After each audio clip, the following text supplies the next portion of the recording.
भारत पाकिस्तान के बीच युद्ध विराम के बावजूद सिलसिला जारी है जुबानी जंग का। अब आरएसएस चीफ ने कहा है कि भारत किसी से द्वेष नहीं रखता है, लेकिन दुनिया प्रेम और मंगल की भाषा तभी सुनती है जब आपके पास शक्ति हो। इस दुनिया का स्वभाव है जिसे बदला नहीं जा सकता।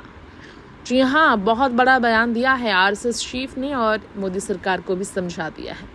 आरएसएस चीफ ने यानी कि मोहन भागवत ने पाकिस्तान पर की गई हालिया सैन्य कार्रवाई का जिक्र करते हुए भारत किसी से द्वेष नहीं रखता कहा, लेकिन कहा कि दुनिया प्रेम और मंगल की भाषा तभी सुनती है जब आपके पास शक्ति हो। इस दुनिया का स्वभाव है जिसे नहीं बदला जा सकता, इसलिए विश्व कल्याण के लिए भारत को शक्ति संपन्न होना जरूरी है। हमारी ताकत को विश्व देख चुका है। आरएसएस चीफ ने कहा कि जयपुर के हरमाड़ा स्थित रविनाथ आश्रम में आयोजित रविनाथ महाराज की पुण्यतिथि के कार्यक्रम में की संघ प्रमुख के तौर पर कि उसकी भूमिका बड़े भाई की है। उन्होंने कहा संघ प्रमुख ने कि उसकी भूमिका बड़े भाई की है। भारत विश्व में शांति और सौहार्द के लिए कार्य कर रहा है। संचालक ने कहा कि भारत में त्याग की परंपरा रही। भारत में ऐसी परंपरा रही जहां भगवान श्री राम से लेकर भामा शाह को हम पूजते हैं और मानते हैं। विश्व को धर्म सिखाना भारत का कर्तव्य है, लेकिन इसके लिए भी शक्ति की आवश्यकता होती है। भारत किसी से द्वेष नहीं रखता, लेकिन विश्व प्रेम और मंगल की भाषा नहीं सुनता जब तक आपके पास शक्ति ना हो।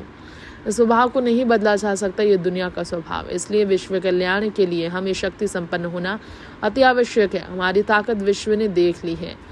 मोहन ने कहा कि विश्व कल्याण हमारा धर्म है, विशेषकर हिंदू धर्म का तो ये पक्का कर्तव्य है। ये हमारी ऋषि परंपरा रही है जिसका निर्वर्तन संत समाज कर रहा है।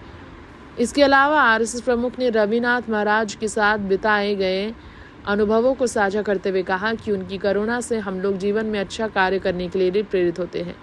इस आश्रम के मंच पर ना ही मैंने सम्मान का अधिकारी हूँ, ना ही मैं भाषण का अधिकारी हूँ, और सम्मान होना ही है तो मैं अकेला तो कुछ नहीं कर रहा हूँ। 100 साल से प्रवर्तित परंपरा चल रही है। इस परंपरा में लाखों कार्यकर्ता है, प्रचारकों जैसे गृहस्थ कार्यकर्ता भी है। इतने सारे कार्यकर्ताओं के परिश्रम का परिणाम अगर कुछ है, अगर वह स्वागत है और सम्मान योग्य है तो उनका सम्मान है।